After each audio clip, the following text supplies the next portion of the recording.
Good morning Telangana. Welcome to T News. Headlines చూద్దాం.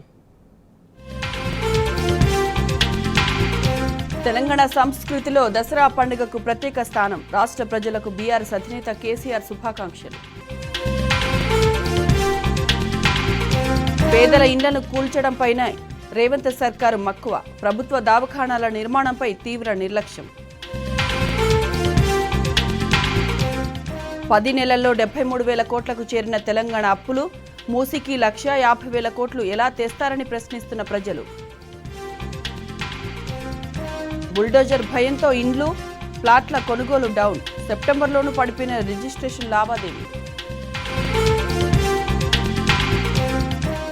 ఎస్సీలు బీసీలకు ఒత్తిడికి తలొగ్గిన కాంగ్రెస్ సర్కార్. సమగ్ర కుల గణన చేపట్టాలని ఉత్తర్వులు జారీ.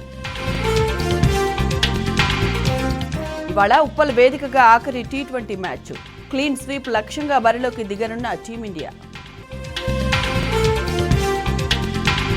తెలంగాణపై ఉపరితల ద్రోణి ప్రభావం. మరో 3 రోజులు పలు చోట్ల వర్షం. రాష్ట్ర ప్రజలకు తెలంగాణ తొలి ముఖ్యమంత్రి బీఆర్ఎస్ అధినేత కేసీఆర్ దసరా పండుగ శుభాకాంక్షలు తెలిపారు. మనిషి తనలోని చెడు మీద నిత్య పోరాటం చేస్తూ మంచి దిశగా విజయం సాధించాలనే జీవన తాత్వికతను విజయదశమి మనకు తెలియజేస్తుందని కేసీఆర్ తెలిపారు. దసరా నాడు శుభసూచకంగా పాలపిట్టను దర్శించి షమీ వృక్షానికి పూజ చేసి జమ్మి ఆకును బంగారంగా భావించి పెద్దలకు సమర్పించుకొని వారి ఆశీర్వాదం తీసుకోవడం గొప్ప భారతీయ సాంస్కృతిక ఆచారమని కేసీఆర్ పేర్కొన్నారు. తెలంగాణ ప్రజల జీవితాల్లో దసరా పండుగకు ప్రత్యేక స్థానం ఉందని అన్నారు.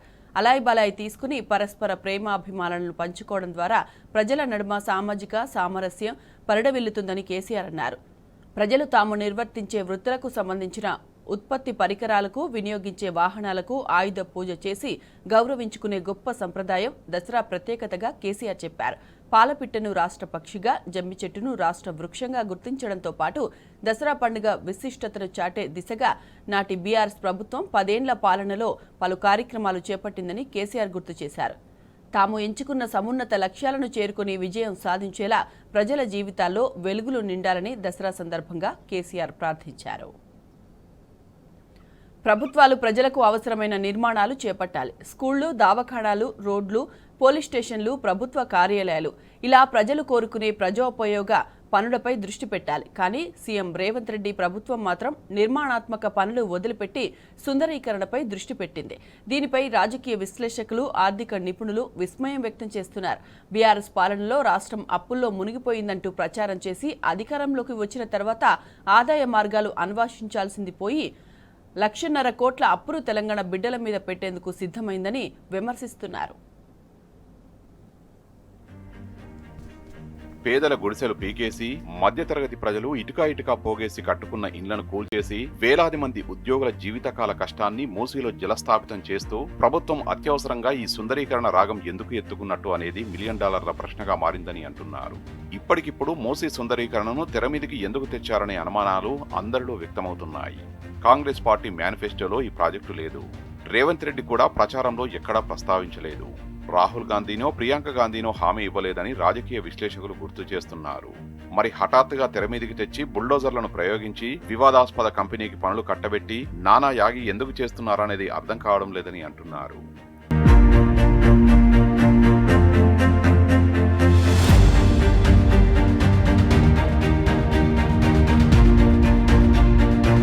వాస్తవానికి మూసీ సుందరీకరణ ప్రాజెక్టు కొత్తదేం కాదన్నది నిపుణుల మాట.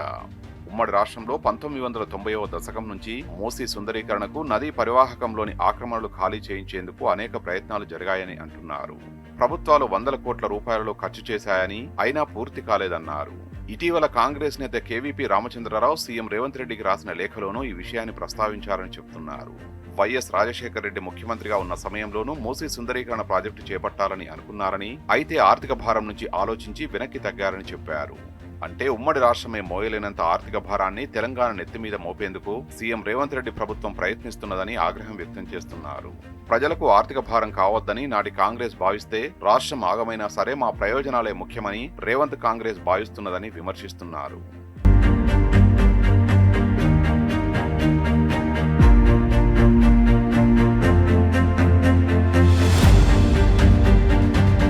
మూసీ సుందరీకరణకు 8,000 కోట్ల రూపాయలు వ్యయమవుతుందని 2022లో అప్పటి కేసీఆర్ ప్రభుత్వం అంచనా వేసిందని గుర్తు చేస్తున్నారు.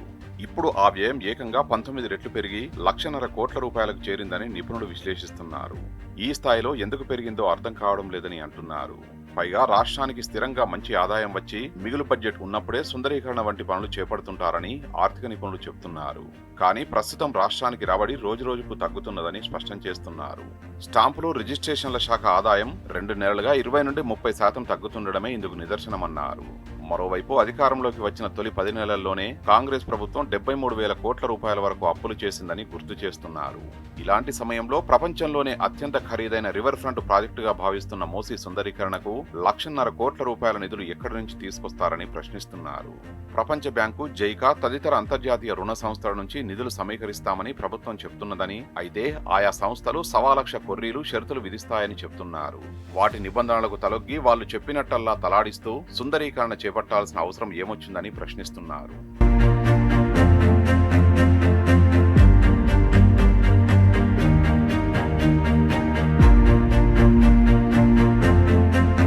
ఒకవేళ ప్రభుత్వం మూసీ సుందరీకరణ చేయాలని సంకల్పిస్తే ఇప్పుడు చేసే విధానం సరైనది కాదన్నది విశ్లేషకుల మాట.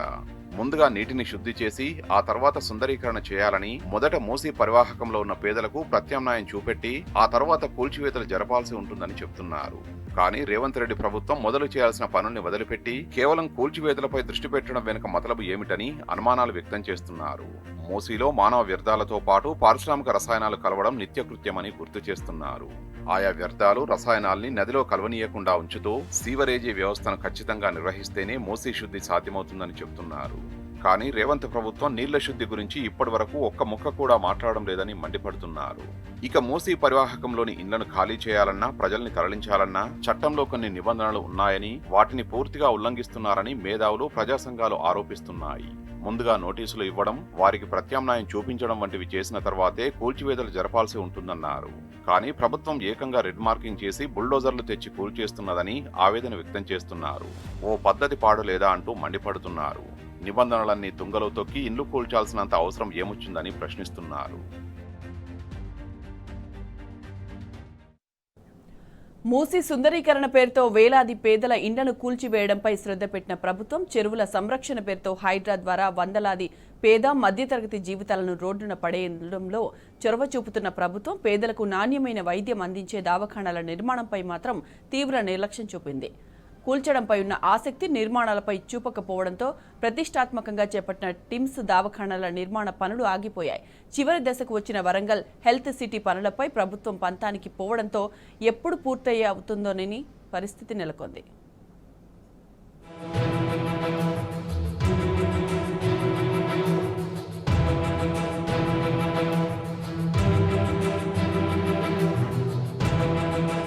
పేదలకు ఉత్తమమైన, నాణ్యమైన వైద్య సేవలు అందించడంతో పాటు గాంధీ, ఉస్మానియా, నిమ్స్ దవాఖానాలపై ఒత్తిడి తగ్గించేందుకు గత కేసీఆర్ ప్రభుత్వం హైదరాబాద్ నలువైపులా టిమ్స్ దవాఖానాల నిర్మాణాలు చేపట్టింది. తెలంగాణలో హైదరాబాద్ తర్వాత పెద్ద నగరమైన వరంగల్లో హెల్త్ సిటీ పేరుతో భారీ దవాఖాన నిర్మాణం మొదలుపెట్టింది. కేసీఆర్ ప్రభుత్వం ఉన్నన్నాళ్లు ఈ 4 భవనాల నిర్మాణ పనులు పరుగులు పెట్టాయి. కాంగ్రెస్ ప్రభుత్వం అధికారంలోకి వచ్చిన తర్వాత అర్ధాంతరంగా పనులు నిలిపివేశారు. పనులకు సంబంధించిన కాంట్రాక్టు ఏజెన్సీతో చేసుకున్న ఒప్పందానికి, జరుగుతున్న నిర్మాణానికి పొందనలేదనే కారణంతో కాంగ్రెస్ ప్రభుత్వం దవాఖానాల పనుల్ని నిలిపివేసింది.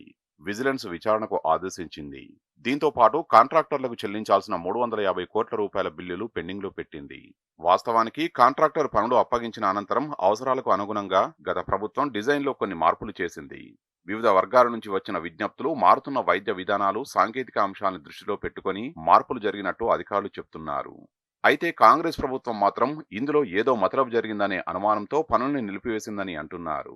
వాస్తవానికి వచ్చే ఏడాది మార్చి నాటికే 3 టిమ్స్ దవాఖానాల్ని అందుబాటులోకి తేవాలని, అనంతరం ఉస్మానియా దవాఖానా పునర్నిర్మాణం చేపట్టాలని బీఆర్ఎస్ ప్రభుత్వం ప్రణాళికలు రూపొందించింది. 3 కొత్త దవాఖానాలు అందుబాటులోకి వస్తే ఉస్మానియా దవాఖానా నిర్మాణ పనులు చేపట్టినా పేదల వైద్య సేవలకు ఇబ్బంది ఉండదనేది గత ప్రభుత్వ ఆలోచన. అయితే ఇప్పుడు ప్రభుత్వం పనులు నిలిపివేయడం వల్ల వాటి నిర్మాణం ఎప్పటికి పూర్తవుతుందో అర్థం కావడం లేదు. మరోవైపు నిమ్స్ విస్తరణ పనులు కూడా నిలిచిపోయినట్టు సమాచారం. ప్రభుత్వం గ్రీన్ సిగ్నల్ ఇచ్చే వరకు పనులు ముందుకు సాగే అవకాశం లేదని R&B శాఖ అధికారులు చెబుతున్నారు.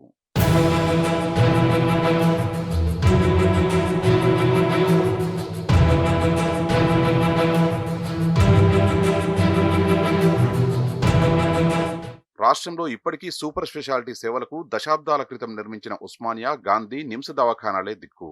రాష్ట్రంలోని పేదలే కాకుండా ఆంధ్రప్రదేశ్, మహారాష్ట్ర, కర్ణాటక, ఒడిశా తదితర పొరుగు రాష్ట్రాల రోగులు కూడా ఆయా దవాఖానాలకు వస్తుంటారు. దీంతో సామర్థ్యానికి మించి రోగులతో నిత్యం కిటకిటలాడుతున్నాయి. సమయానికి వైద్యం అందక పేదలు నానా అవస్థలు పడుతున్నారు.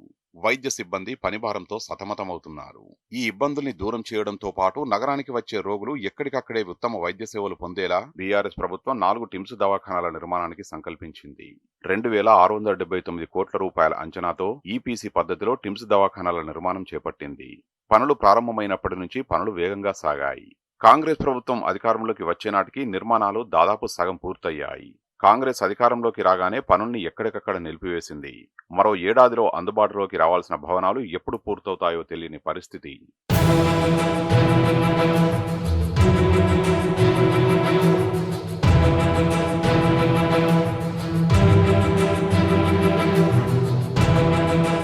వరంగల్ హెల్త్ సిటీతో పాటు 3 టిమ్స్ దవాఖానాల నిర్మాణానికి ప్రభుత్వం ఇప్పటికే 100 కోట్ల రూపాయలు వెచ్చించింది.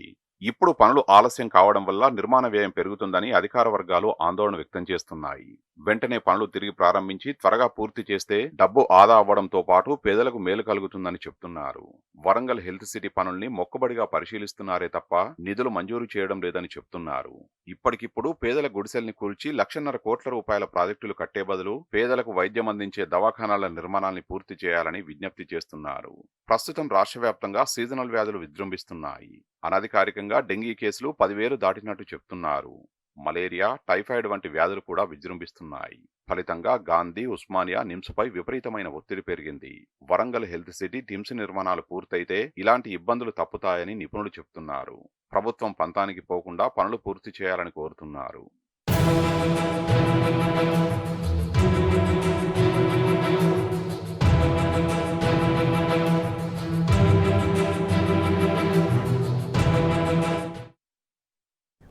రాష్ట్ర ప్రజల ఒత్తిడికి రేవంత్ సర్కారు తలొగ్గింది. అన్ని వర్గాల నుంచి ప్రెజర్ పెరగడంతో సమగ్ర కుల గణన చేపట్టాలని నిర్ణయిస్తూ ఉత్తర్వులు జారీ చేసింది. 2 నెలల్లోగా ఈ సర్వేను పూర్తి చేయాలని నిర్ణయించింది. మరోవైపు రిజర్వేషన్లు తేల్చిన తర్వాతే నియామకాలు చేపట్టాలంటున్నారు నిరుద్యోగులు. ముస్లిం రిజర్వేషన్లను సైతం పెంచాలన్న డిమాండ్లు ఊపందుకుంటున్నాయి.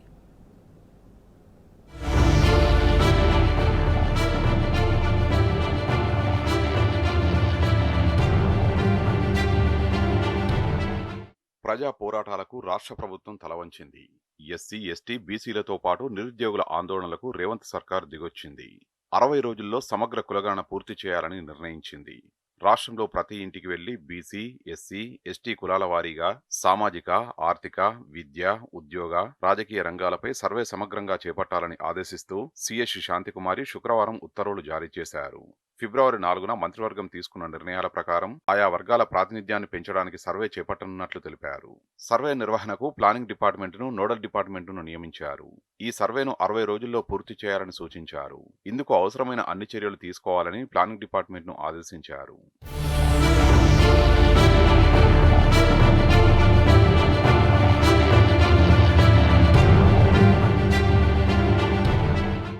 ఎస్సీ వర్గీకరణ కోసం ఏకసభ్య కమిషన్ను రాష్ట్ర ప్రభుత్వం ఏర్పాటు చేసింది. కమిషన్ చైర్మన్ గా జస్టిస్ షమీం అఖ్తర్ను నియమించింది. ఈ మేరకు శుక్రవారం ఉత్తర్వులు జారీ చేసింది. 2023లో హైకోర్టు న్యాయమూర్తిగా జస్టిస్ షమీం అఖ్తర్ రిటైర్ అయ్యారు.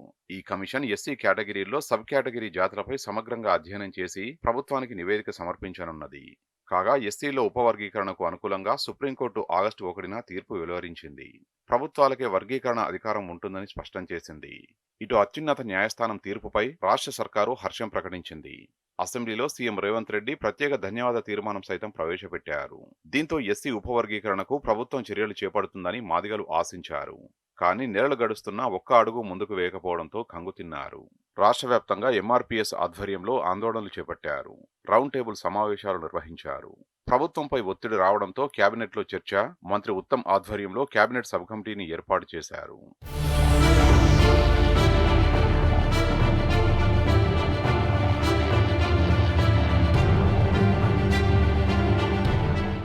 రిజర్వేషన్ల కోసం రాష్ట్రంలోని ఆదివాసీలు, గిరిజనులు సైతం రోడ్డెక్కారు. జనాభాకు అనుగుణంగా ఎస్టీ రిజర్వేషన్ పెంచాలని నెలలుగా ఆందోళనలు చేస్తున్నారు. రాజ్యాంగంలోని ఆర్టికల్ 16(4) ప్రకారం రాష్ట్రంలో దళితులు, గిరిజనులు ఎంత శాతం ఉంటారో జనాభాలో అంత శాతం రిజర్వేషన్ పెంచుకోవచ్చు. నాటి బీఆర్ఎస్ ప్రభుత్వంలో 6% ఉన్న ఎస్టీ రిజర్వేషన్ను 10%కి పెంచారు. జనాభా దామాషా ప్రకారం రిజర్వేషన్ శాతం ఇంకా పెరుగుతుందని ఎస్టీలు డిమాండ్ చేస్తున్నారు. లంబాడీలు, గోండుల మధ్య తలెత్తిన రిజర్వేషన్ల కొట్లాటను కూడా సర్కారు పరిష్కరించాల్సి ఉన్నది.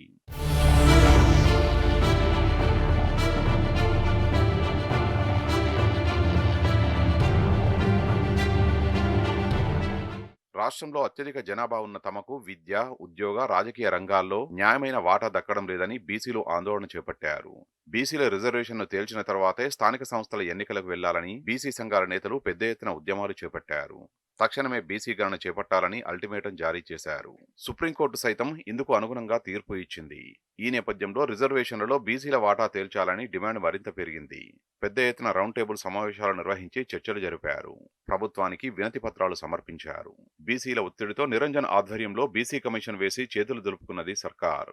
దీనిపైన బీసీలు నిరసన గలం పెంచుతూనే ఉన్నారు.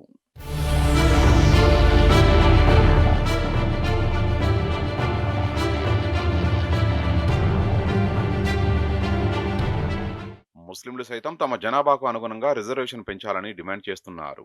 తమ రిజర్వేషన్లకు కోతబెట్టి ఇతర వర్గాలకు కేటాయిస్తున్నట్టు వారు ఆరోపిస్తున్నారు. ఇంకోవైపు నిరుద్యోగులు కూడా ఆందోళన బాట పట్టారు. రిజర్వేషన్ల సంగతి తేల్చిన తర్వాతే నియామకాలు చేపట్టాలని డిమాండ్ చేస్తున్నారు. మొత్తంగా అన్ని వర్గాల ప్రజలు ఒత్తిడి పెంచడంతో చివరికి రేవంత్ రెడ్డి సర్కార్ సమగ్ర సర్వేకు తలవంచక తప్పలేదు.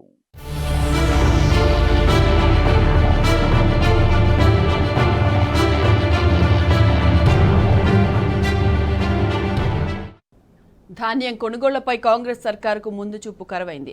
ఓవైపు వరి కోతలు ప్రారంభమైనా ఇప్పటిదాకా ఒక్క కొనుగోలు కేంద్రం ఏర్పాటు కాలేదు. ఓ పాలసీ లేదు, మిల్లర్లతో ఒప్పందమూ లేదు. ధాన్యానికి సరిపడా గన్ని సంచులు కూడా లేవు. ఈ నెల మొదటి వారంలోనే కొనుగోళ్లు ప్రారంభిస్తామని ప్రభుత్వం చెప్పినప్పటికీ తీరుబడిగా మంత్రుల సబ్ కమిటీ వేయడంపై విమర్శలు వెల్లువెత్తుతున్నాయి. చేసేదేం లేక రైతులు ప్రైవేటు వ్యాపారులకు ధాన్యం విక్రయిస్తున్నారు.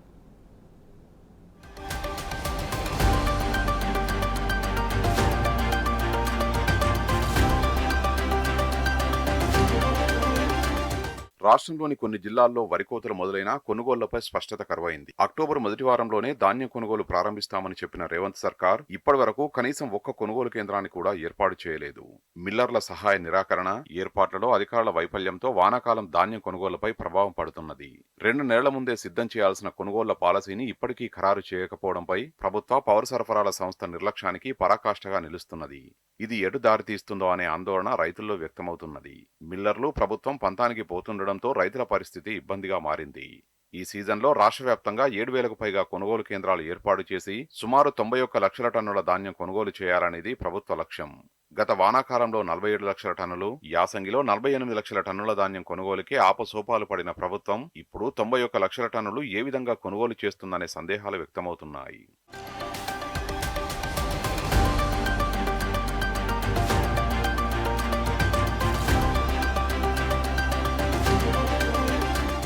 సన్నధాన్యం అంశంపై ప్రభుత్వానికి మిల్లర్లకు మధ్య పేచీ నడుస్తున్నది. సన్నధాన్యానికి 67% బియ్యం ఇవ్వలేమని మిల్లర్లు చెప్తుంటే ఇచ్చి తీరాల్సిందేనని సర్కారు పట్టుబడుతున్నది. దీంతో స్పష్టత ఇచ్చే వరకు తాము కొనుగోళ్ల ప్రక్రియలో పాల్గొనేది లేదని, ధాన్యం దించుకునేది లేదంటూ మిల్లర్లు సహాయ నిరాకరణకు దిగారు. దీంతో పాటు మిల్లింగ్ ఛార్జీల పెంపు, కస్టోడియన్ ఛార్జీల పెంపు, ఇతర సమస్యలను పరిష్కరించాలని డిమాండ్ చేస్తున్నారు. ఆయా సమస్యలపై ఇప్పటికే జిల్లా కలెక్టర్లకు మిల్లర్లు వినతి పత్రాలు ఇచ్చారు. వాటిపై ఇన్నాళ్లు కాలయాపన చేసిన ప్రభుత్వం తీరా కోతలు మొదలైన తర్వాత ఈ నెల 5వ తేదీన 4 మంత్రుల సబ్ కమిటీని ఏర్పాటు చేసింది. 4 ప్రధాన సమస్యల్ని గుర్తించి మిల్లర్లతో చర్చలు జరిపినప్పటికీ అడుగు ముందుకు పడలేదు. అసలు సమస్యల్ని చర్చించకుండా ఎలాంటి స్పష్టత ఇవ్వకుండానే సమావేశాన్ని ముగించారు. దీంతో మిల్లర్లతో పంచాయతీ ఎటూ తీరలేదు. అక్టోబర్ మొదటి వారంలోనే కొనుగోలు ప్రారంభిస్తామని ప్రకటించిన ప్రభుత్వం ఇప్పటి వరకు అందుకు తగిన ఏర్పాట్లు చేయకపోవడం, తీరుబడిగా అదే మొదటి వారంలో మంత్రుల కమిటీ వేయడంపై తీవ్ర విమర్శలు వ్యక్తమవుతున్నాయి. ఆ కమిటీ సమస్యలపై చర్చించేదెప్పుడు, వాటిని పరిష్కరించేదెప్పుడు అనే ప్రశ్నలు ఉత్పన్నమవుతున్నాయి.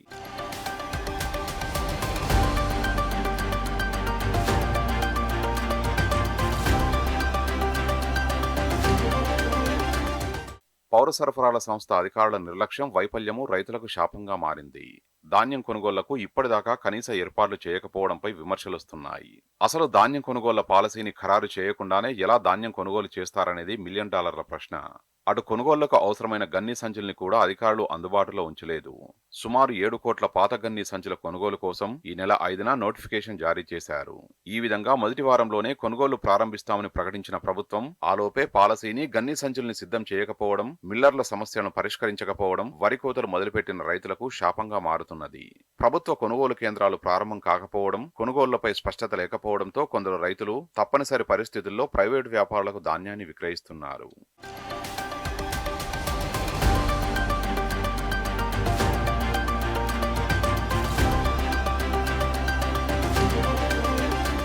ధాన్యం దించుకునేందుకు మిల్లర్లు నిరాకరిస్తుండటంతో పౌర సరఫరాల సంస్థ ప్రత్యామ్నాయ ఏర్పాట్లపై దృష్టి సారించింది. రైతుల నుంచి కొనుగోలు చేసిన ధాన్యాన్ని నిల్వ చేసేందుకు ప్రత్యేకంగా గోదాముల్ని అద్దెకు తీసుకోవాలని నిర్ణయించింది. మిల్లర్లతో సంబంధం లేకుండా ధాన్యాన్ని ఈ గోదాముల్లో నిల్వ చేయాలని భావిస్తున్నది. దీనివల్ల ధాన్యం దించుకోవడం, ఎత్తడం, నిల్వ చేయడం, పర్యవేక్షించడం వంటి అనేక సవాళ్లు ఎదురవుతాయని పలువురు అధికారులు అభిప్రాయపడుతున్నారు. ఈ నేపథ్యంలో ఏం చేయాలనే దానిపై అధికారులు తర్జనభర్జన పడుతున్నారు.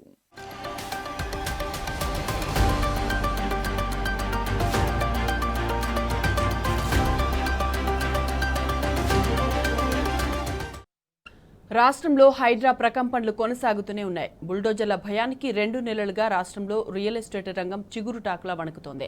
కూల్చివేతల కారణంగా ఇండ్లు, ప్లాట్ల కొనుగోళ్లు తగ్గుముఖం పట్టగా ఎఫ్టీఎల్, బఫర్ జోన్ టెన్షన్లతో పాట్ల కొనుగోళ్లు అమాంతం పడిపోయాయి. ఫలితంగా రాష్ట్రంలో గత 2 నెలలుగా వ్యవసాయేతర ఆస్తుల రిజిస్ట్రేషన్ గణనీయంగా తగ్గుముఖం పట్టాయి.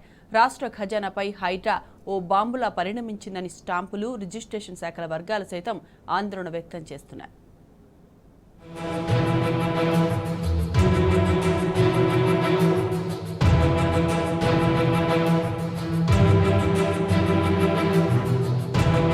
రాష్ట్రంలో ఆగస్టు 2వ వారం నుంచి వ్యవసాయేతర భూముల లావాదేవీల్లో తిరోగమనం నెలకొన్నది. గణాంకాలు కూడా ఇదే విషయాన్ని స్పష్టం చేస్తున్నాయి. జూలైతో పోల్చితే ఆగస్టు, సెప్టెంబర్లో వరుసగా రిజిస్ట్రేషన్లు తగ్గడంతో పాటు ఖజానాకు గండిపడుతున్నది. ఈ ఏడాది జూలైతో పోల్చితే ఆగస్టులో రిజిస్ట్రేషన్లు 27.39% తగ్గగా ఆదాయం ఏకంగా 30% పడిపోయింది. సెప్టెంబర్ పరిస్థితి మరింత దిగజారింది. రిజిస్ట్రేషన్లు 13% తగ్గగా ఖజానాకు రాబడి 28% తగ్గింది. హైడ్రా రాకముందు వచ్చిన 2 నెలల తర్వాత గణాంకాలే మార్పును స్పష్టం చేస్తున్నాయి. జూలైలో 1531 కోట్ల రూపాయల ఆదాయం రాగా సెప్టెంబర్ నాటికి ఏకంగా సగానికి పడిపోయింది. కేవలం 770 కోట్ల రూపాయల ఆదాయమే వచ్చింది. రిజిస్ట్రేషన్లు జూలైలో 2.04 లక్షలు కాగా సెప్టెంబర్ నాటికి 36% తగ్గాయి.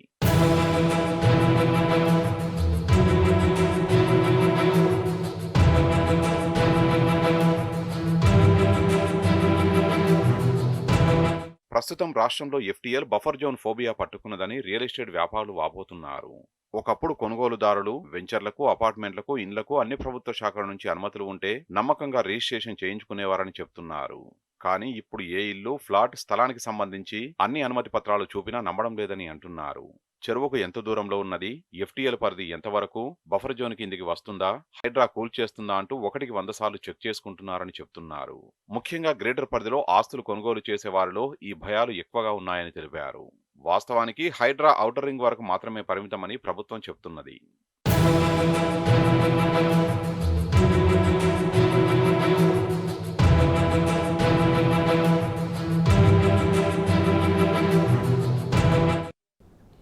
టాటా గ్రూప్ మాజీ చైర్మన్ రతన్ టాటా అకాల మరణంతో ఆయన వారసుడు ఎవరు అనే చర్చకు తెరపడింది.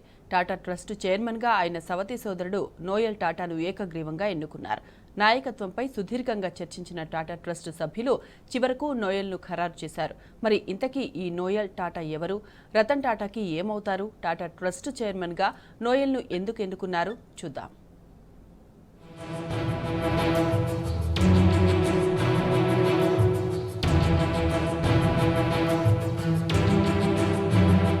టాటా ట్రస్ట్ బోర్డు చైర్మన్ గా నోయల్ టాటా ఎన్నికయ్యారు. నోయల్ టాటాను ట్రస్ట్ బోర్డు ఏకగ్రీవంగా ఎన్నుకుంది. టాటా ఇన్వెస్ట్మెంట్ కార్పొరేషన్ చైర్మన్ గా, Tata steel, Titan company vice chairman గా ఆయన ప్రస్తుతం విధులు నిర్వహిస్తున్నారు. అయితే టాటా సన్స్ గ్రూప్ సంస్థల చైర్మన్ రతన్ టాటా బుధవారం రాత్రి మరణించారు. దీంతో ఆయన వారసుడిగా నోయల్ టాటాను ట్రస్ట్ బోర్డు ఎన్నుకుంది. అయితే రతన్ టాటా వివాహం చేసుకోలేదు. దాంతో ఆయన వారసుడు ఎవరనే ఓ చర్చ సైతం సాగింది.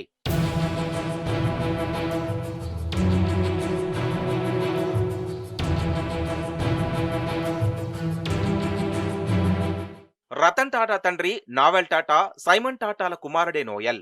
అంటే రతన్ టాటాకు ఆయన సవతి సోదరుడు.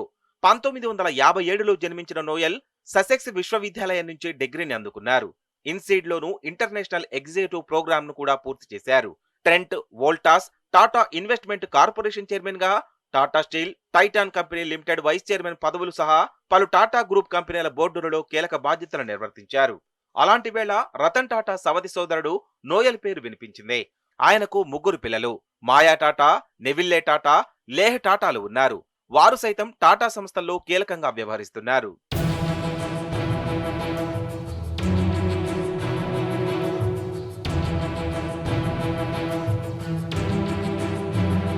ప్రస్తుతం టాటా ఇంటర్నేషనల్ లిమిటెడ్ చైర్మన్ గా, నాన్ ఎగ్జిక్యూటివ్ డైరెక్టర్ గా నోయల్ టాటా ఉన్నారు.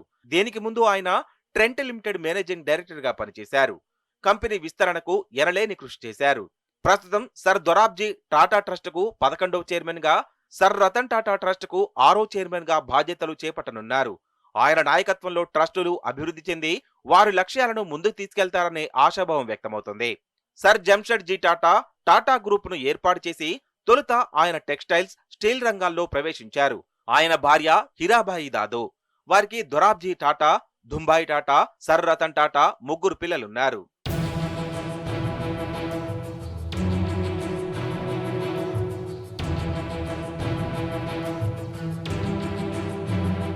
సర్ రతన్ టాటా నవాజ్భాయ్ సేత్ ను వివాహం చేసుకున్నారు. రతన్ చనిపోయాక నావెల్ హెచ్ టాటాను నవాజీభాయ్ ముంబైలోని ఓ అనాథాశ్రమం నుంచి దత్తత తీసుకున్నారు. సోను కమీసరియత్ తో నావెల్ హెచ్ టాటాకు వివాహం జరగ్గా వారికి రతన్ ఎన్ టాటా, జమ్మీ ఎన్ టాటా అనే ఇద్దరు పిల్లలున్నారు. రతన్ టాటా 10 ఏళ్ల వయసులో తల్లిదండ్రులు విడాకులు తీసుకున్నారు. తర్వాత సిమెన్ అనే మరో మహిళను నావెల్ హెచ్ టాటా పెళ్లి చేసుకున్నారు. వారికి నోయల్ టాటా పుట్టారు. ఆయనే ఇప్పుడు టాటా ట్రస్టుల చైర్మన్ గా ఎన్నికయ్యారు. ఆయన దివంగత సైరస్ మిస్త్రీ సోదరి ఆలు మిస్త్రీని వివాహమాడారు. నోయల్ దంపతులకు లీ టాటా, మాయా టాటా, నెవిల్లే టాటా జన్మించారు. Tata international limited managing director గా నోయల్ టాటా ఆగస్టు 2019 నుంచి నవంబర్ 2021 వరకు సేవలందించారు. ఆయన పదవీ కాలంలో కంపెనీ టర్నోవర్ $500 మిలియన్ నుంచి 3,000 బిలియన్లకు పెంచారు.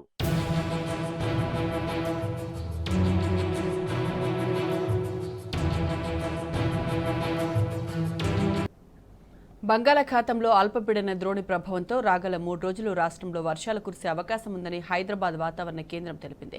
ఈ మేరకు ఆయా జిల్లాలకు వాతావరణ శాఖ ఎల్లో అలర్ట్ జారీ చేసింది.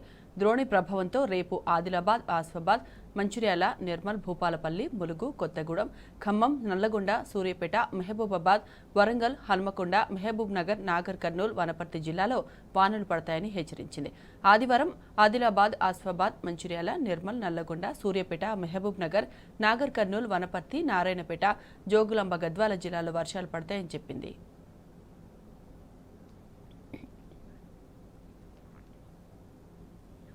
మహారాష్ట్రలో ఎన్సీపీ పార్టీకి బిగ్ బూస్ట్ లభించింది. ప్రముఖ బాలీవుడ్, టాలీవుడ్ నటుడు Sayaji Shinde NCP chief, Maharashtra deputy CM Ajit Pawar నేతృత్వంలోని నేషనలిస్టు కాంగ్రెస్ పార్టీలో చేరారు.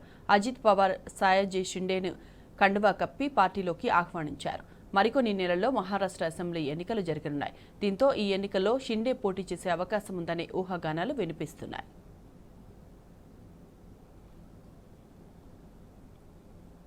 నేషనల్ కాన్ఫరెన్స్ శాసనసభాపక్ష నేతగా ఎంపిక అయ్యారు ఒమర్ అబ్దుల్లా. పార్టీ సమావేశంలో ఒమర్ అబ్దుల్లాను ఎమ్మెల్యేలంతా ఆయన్ను ఏకగ్రీవంగా ఎన్నుకున్నారు. దీంతో ప్రభుత్వ ఏర్పాటును వేగవంతం చేసిన ఒమర్ మరి కాసేపట్లో మిత్రపక్షాలతో సమావేశం కానున్నారు.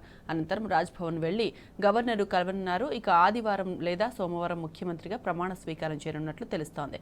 కాగా 10 ఏళ్ల తర్వాత జమ్మూ కాశ్మీర్లో తొలిసారి జరిగిన ఎన్నికల్లో ఎన్సీ కూటమి విజయం సాధించింది. మ్యాజిక్ ఫిగర్ కన్నా 2 సీట్లు ఎక్కువగానే గెలుచుకుంది. తిరుచిలో ఎయిర్ ఇండియా విమానం సురక్షితంగా ల్యాండ్ అయింది. సుమారు 2.5 గంటల పాటు తీవ్ర ఉత్కంఠకు గురి చేసిన విమానం ఎట్టకేలకు సేఫ్గా ల్యాండ్ అయింది. 141 మందితో తిరుచి నుంచి షార్జాకు బయలుదేరిన విమానంలో హైడ్రాలిక్ సమస్య తలెత్తింది. దీంతో పైలట్ ఎమర్జెన్సీ ప్రకటించాడు. డీసీడీఏ అధికారుల సూచన మేరకు పైలట్ విమానంలోని ఇంధనం అయిపోయి వరకు దాదాపు 2 గంటల పాటు గాల్లోని చక్కర్లు కొట్టాడు. మరోవైపు విమానం సేఫ్గా ల్యాండ్ కష్టమన్న అధికారులు అత్యవసర పరిస్థితిని ఎదుర్కొనేందుకు అన్ని ఏర్పాట్లు చేశారు. విమానాశ్రయానికి అంబులెన్స్లు, ఫైర్ ఇంజన్లు, బారికేన్లు ఏర్పాటు చేశారు. అయితే అదృష్టవశాత్తు పైలట్ అప్రమత్తతో విమానం ఎట్టకేలకు సేఫ్గా ల్యాండ్ అయింది. 141 మంది ప్రాణాలతో సురక్షితంగా బయటపడ్డారు.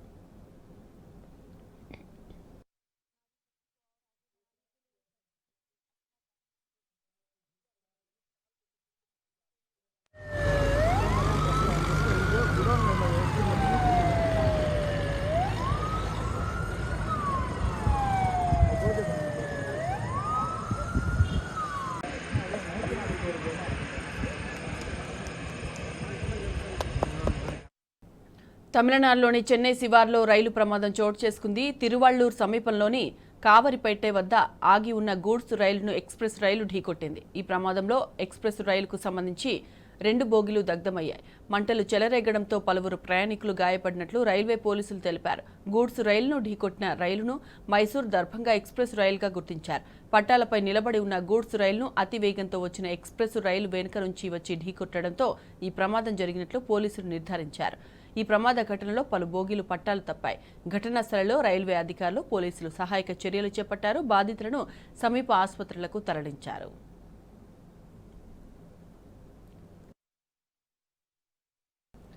ఇందిరమ్మ పాలనలో పండుగ పూట కార్పొరేషన్ చైర్మన్ల పస్తులు ఉండాల్సిన పరిస్థితి ఏర్పడింది. నామినేటెడ్ పోస్టు దక్కి నెలలు గడుస్తున్నా జీతాలు రాక అవస్థలు పడుతున్నారు చైర్మన్లు. జీతాల కోసం మంత్రుల చుట్టూ ప్రదక్షిణలు చేసిన ఉపయోగం లేకపోవడంతో ఎవరికి చెప్పుకోవాలో ఇబ్బందులు పడుతున్నారు కార్పొరేషన్ చైర్మన్లు.